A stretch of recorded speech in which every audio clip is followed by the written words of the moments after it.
Hello, and welcome back to session number 5 in managing remotely in the new normal. Let's dive right in today.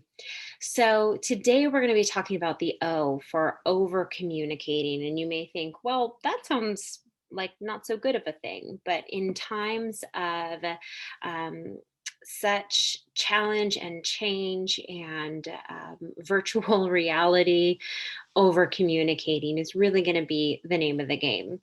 So, what I want to start off with here is one of the best things that a leader can do at a time like this, which is telling people what you do know and what you don't know.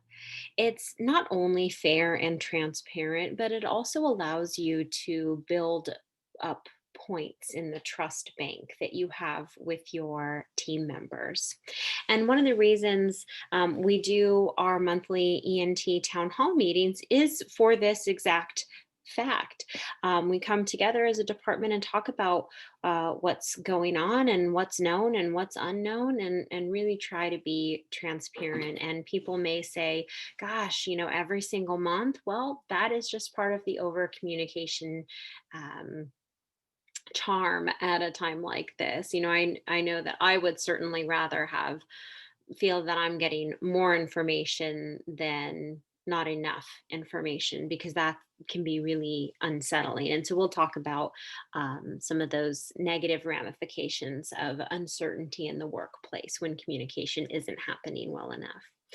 And the second focus point here is, we talked a little bit about it in the last session, in session 4, about, CCs and having everybody involved in everything. Now is the time to address stuff like that. You may have a great opportunity to rework some of the dynamics of your team at this time. Especially because staff members may be feeling like, gosh, I gotta, show what I'm doing and that I'm contributing and how hard I'm working. And any of those thoughts or feelings are fear based. And that's not a good place for our employees to be operating out of.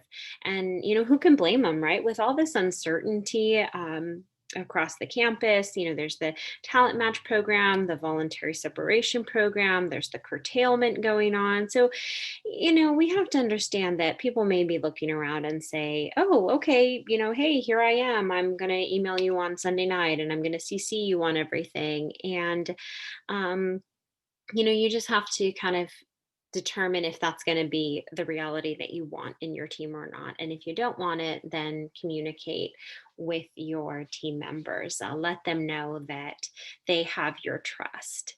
So, the last thing I want to say here is just remember that leaders delegate the what, they explain the why, and they support or get out of the way with regards to the how of how their team does their work. So, I want to share here. This is a concern that has come up across the campus, really. Gosh, if I can't see you because maybe we're on a phone call or maybe you don't have your camera on Zoom, how do I know that my message is coming across, or how do I know how my message is coming across? So, to this, one thing that you can do is put everybody on camera. There's definitely no multitasking when you're on camera. You have to be engaged in the conversation and you can't be checking the news or the sports. And this might not be a good idea all the time, though. But perhaps for choice meetings where being able to see the other person would help greatly. Like, for example, performance evaluations, those should definitely have a video component, or coaching conversations, again, definitely should have a video component.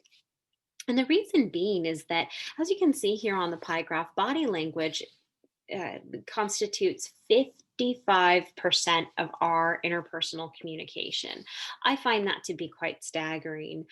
Tone of voice is the other at 38%. And then finally, the words that we choose to use is the 7%. So, I recall the old adage that it's not what we say, it's how we say it. And you can think of that in terms of tone of voice, which again is lost with all this Slack messaging, Teams instant messaging, emailing, and stuff like that. So sometimes picking up the phone and calling someone may be the best bet. Um, and the last thing that I have for you today here is, one of the things you can do is identify people by name and call them by name. That can be helpful. Like, okay, well, what is your thought on that, Gina? I'd like to hear from you. You can definitely discuss the what's in it for them if you've heard of that before. It comes from the sales industry, the WIFM, what's in it for me. Um, and that can be really helpful when attempting to communicate new ways of doing things and change management.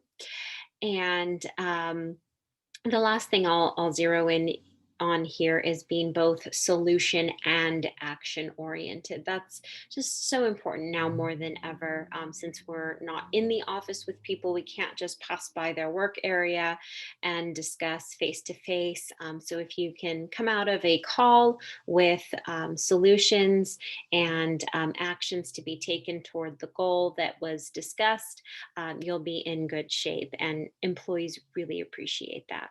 All right, that's it. Thank you for being here and participating in this session. I'll see you back next time for session number 6.